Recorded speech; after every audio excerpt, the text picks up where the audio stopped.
Hey everyone, I'm Mike Henry, and today we're going to talk about something a little bit different. When I spend time on Instagram, I am usually looking at art, and when I see people post things, I notice a reoccurring theme, and that is bad cropping on art and on videos, exports from Procreate, etc. So today I want to talk about how to Instagram. Well, that's actually the snappy title. What I really want to talk about is how to prepare your art for Instagram. It's become pretty clear to me that there is some sort of mystifying element of Instagram, as well as what tools you might need in order to better get your art ready to be shared on Instagram. So let's go ahead and jump in and start talking about the quirks of Instagram. Instagram started with its images being locked to a square, also known as a 1:1 aspect ratio, one width and one height. Of course, if each one is represented by 1, that means your image can be 3:3 or 4:4 or 3000 by 3000 or whatever, as long as its width is the exact same as its height. At some point, Instagram changed to this shape. This is actually the sort of maximum ratio that you can have. This ratio is 4:5. 4 for the width and 5 for the height. Now this doesn't have as clean of a, that means it can be 3000 by 3000 or 4000 by 4000 or whatever, but you can think of it as if your image is 4 inches by 5 inches or 8 inches by 10 inches, then you are good to go. Of course, if your image isn't that, you are not good to go, and you have to figure out a way to get your art, your video, your whatever, to fit into that 4:5. For instance, I am not good to go. I do almost all of my art at 8 inches by 12 inches or 12 inches by 8 inches. It's just a ratio that I seem to like. That means my ratio is 8:12, which could also be expressed as 2:3. This is not, of course, 4:5. When we overlay it, I have a bit of a problem. I have to have bars on the side of my image right here in order to make up the rest of that ratio. Otherwise, my image will get cut at the top and the bottom. This, of course, doesn't just apply to images, but also video as well. So, since I work in Procreate, and you guys probably do too, I thought it would be good to share my workflow for when I just do a piece and I want to save a 30-second video and I want to post the art and the video on Instagram together. Let's jump in and see how it's done. Okay, so we're going to be using this image here for this demo. I've already done this on YouTube and posted it on Instagram and stuff, so you can go find it in there. I believe the piece was called Looking Like a Snack, so go check that out. First thing is we need to save out the image itself, so that's pretty easy. We go to the wrench and then we hit share and then we hit JPEG is fine. We hit JPEG and we save the image. Cool. Then we need to save out the video. For Instagram, I like keeping the video to 30 seconds or less because people's attention spans are really short. The thing is, when you go to video and you see export time-lapse video, you're given two options. You're given full length or 30 seconds. The thing is, Procreate does a nice job of saving out a 30-second video for you, but it has two problems. One, it makes some little jumps here and there, and two, it doesn't hold on the final image for long. So I always do a little bit of editing and I always use the full length version because that will just create a super fast version of the whole video as opposed to taking these like little leaps every now and then. So let's go full length. This one's slightly long, so it takes a second to export it. And then we'll save that as well. Save video. Cool. Now we move into the video editing part. Before we actually go into video editing software right now, I want to show you a little trick. This here is a canvas that has a black background that's just set to the resolution of 1080p. If we go into the canvas information right here, you can see that it's 1920 wide, 1920 pixels wide, and 1080 tall, 1080 pixels tall. The reason is this is the size of the video that I will ultimately be exporting. you can also see here, I have a bunch of stuff because I keep this file around and I refresh it every now and then. By refresh, I mean I create a new version and I delete it so that the video data is not kept behind. And I've imported in the illustration. I'm going to go to share and I'm going to save the JPEG of this as well. And there's a very important reason for that. Here's the folder where I have my 2 video editing softwares. Now, I only have 2 now because I recently purchased LumaFusion. LumaFusion is pricey depending on how you view the price of an app for an iPad or an iPhone. It's insanely cheap when you think about how powerful it is and what it does compared to other video editing software, but it technically costs money. iMovie is completely free. And I know there's going to be a lot of you out there that use editing software and you're like, iMovie. It's true, iMovie's not super powerful and it's got a lot of weird things and limitations, but the cool thing about iMovie is it's completely free with any iOS device, and if you're here looking at Procreate videos, you probably already have iMovie on your iPad, or at the very least could download it for free, and that would make it your go-to video editing software. If you want to edit really complex videos, it's probably not your go-to video editing software, but if you want to quickly edit some stuff for Instagram, it'll be perfectly fine. So let's go ahead and jump into iMovie. Okay, this is what you see when you get into iMovie. You see it says create project, just tap create project. We're gonna say create movie.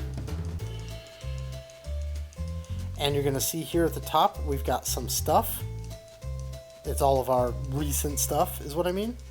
And then we're going to click on this video. You'll see it'll create your video. It says that it's 7.5 minutes long. That's obviously way longer than we wanted to. And you can also see that it's not cropped properly. We're going to be talking about iMovie crop in a second, just a little bit, because it's important here. The simple thing with the video is that you can crop it however you want. So the first thing, because we want the whole thing in frame, you tap on the actual like timeline version of your video right there. You can see it's highlighted yellow now. Also in the top right corner now we have that little zoom button has appeared. You tap on that and then you just pinch your image, so you can pinch it and have it be however you want. And now if I scrub on the bottom here, you can see that the entire thing is in view. The next step that you want to do, tap on that one more time, and then you can see at the bottom where it says split and duplicate, and then it says actions, speed, titles, filters. Speed is the next thing that you want to tap on. Now this is one of the biggest limitations with the iOS version of iMovie, and it's annoying, but my goal here again is to show you the cheapest way that you can do this.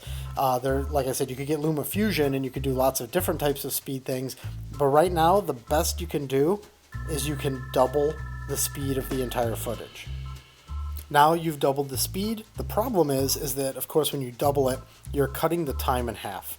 So we've only cut it down to 3 minutes and 48 seconds. So what do we have to do? We say done. We hit the little like share button and we say save video, 1080p, and it exports. Okay, we have now exported the video. So what do? We go right back in, we hit edit and go right back into this. We select what we've already got there, we say delete, and then we come over here to the plus in the top right and we get this window where we can view all of our media. You tap on video, recently added, and you add in your new shortened version of the video.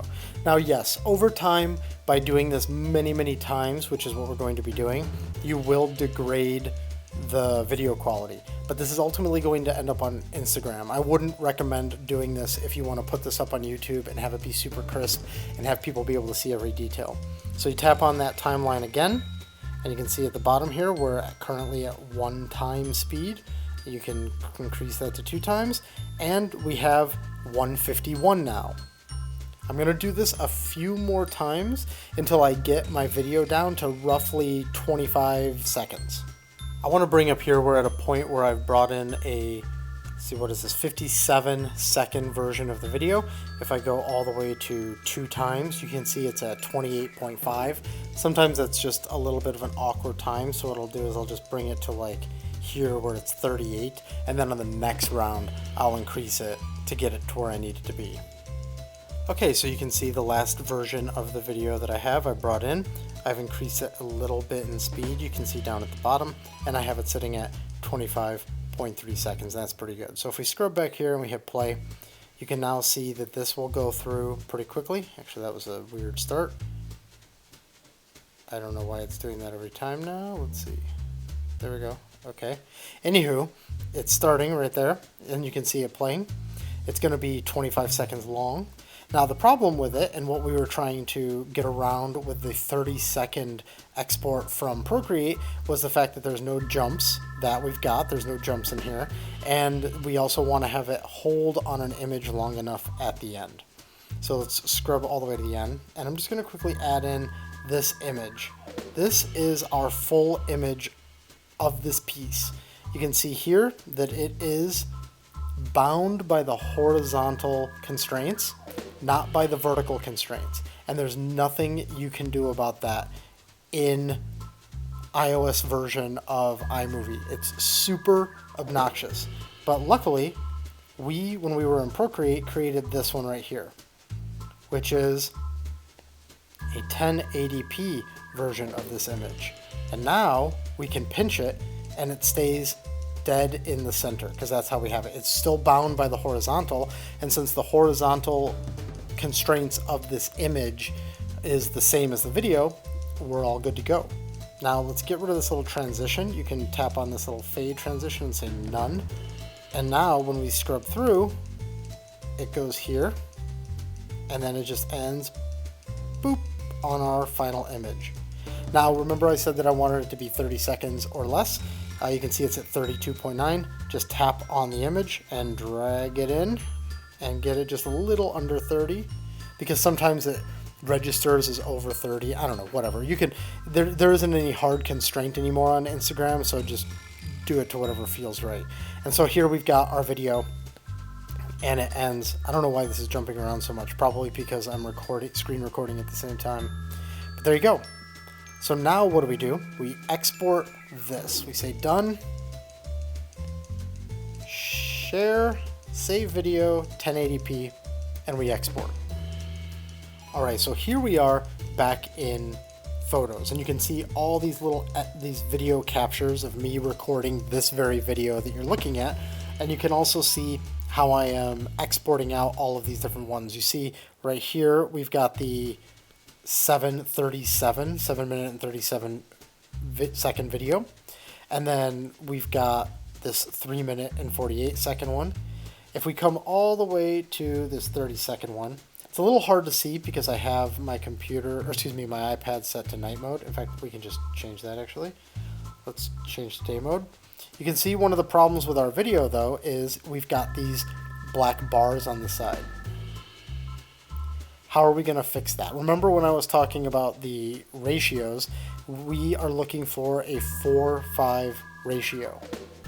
The good news is that iOS now allows video cropping. So let's tap on edit, tap on crop, and then up here in the top you see this little series of boxes within themselves. I'll tap on that, and you can see at the bottom now we have different options. We've got a portrait box, we have a landscape box, we have original, freeform, square, 16:9, 10:8, 7:5, 4:3, blah blah. What we're looking for is 4:5. I actually don't know why iOS decided to word it as 10:8 or 8:10 when it's more commonly referred to as 4:5, but that 10:8 is what we're looking for. So what we do is we tap on the 10:8, and then see on the left we have landscape now checkboxed. We want portrait checkboxed, and you get it right there just like that. Hit done.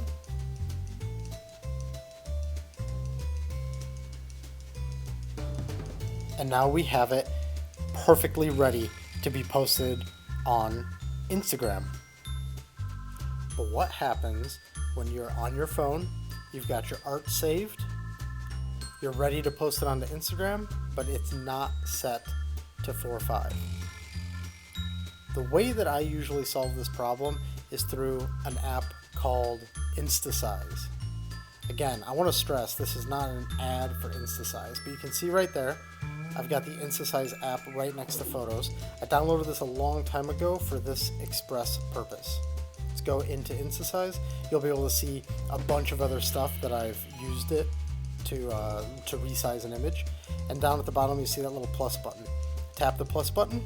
It opens up just a bunch of art. I select that one. Now for Instagram, remember we want it to be 4:5. So the first thing you do is you click that little box at the bottom that has the two little arrows pointing at the corners. And then you tap on IG full, which is right there.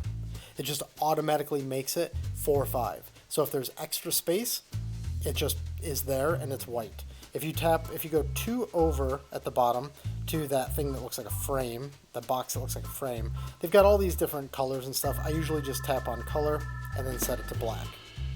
Now I can save this, save to camera roll, saved, and now we go right back here, and there it is. Also all ready to post to Instagram. So now here you are on Instagram. You have your art ready to go. You have your video ready to go. When you go and you tap on new post, this is the screen you see. You have that little button in the bottom left, which is the circle with the 2 arrows that are pointing towards the edges of the circle. You tap on that and your video instantly resizes. Let's say you want to add that image that you just grabbed. You tap on this little box because once you've decided on your first image, it will crop all of your other images at the same aspect ratio. But now since you have the full Instagram aspect ratio of 4:5, when you click on your 4:5 image, you will also be able to just view it like that.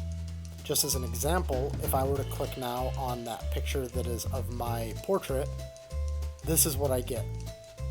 And this is actually a landscape image. It will be cropped as you see right there. If I tap on this Lovecraft inspired piece, this is how I will view it. I can move it within the cropping, but you can see that I have to suck it up and get it cropped in some way. Same thing with this, same thing with this. It's all going to get cropped by 4:5. All of these images I could also throw into InstaSize and I could resize them. And here on my profile, you can see a recent post where I have exactly that. I've got a video that's cropped where you can see the entire thing. Then there's also an image in the same post, as well as a close-up, all in the same post, cropped properly. So I know sometimes the limitations that Instagram and all these things have can be pretty obnoxious, but I think there's plenty of also free tools out there that can allow you to overcome them. And so that's how to Instagram, also known as how to prepare your art for Instagram. Thank you for watching. If you enjoyed this video, please consider liking and subscribing, and I will see you on the next one. And if you're looking for me on the internet, these are the places where you can find me.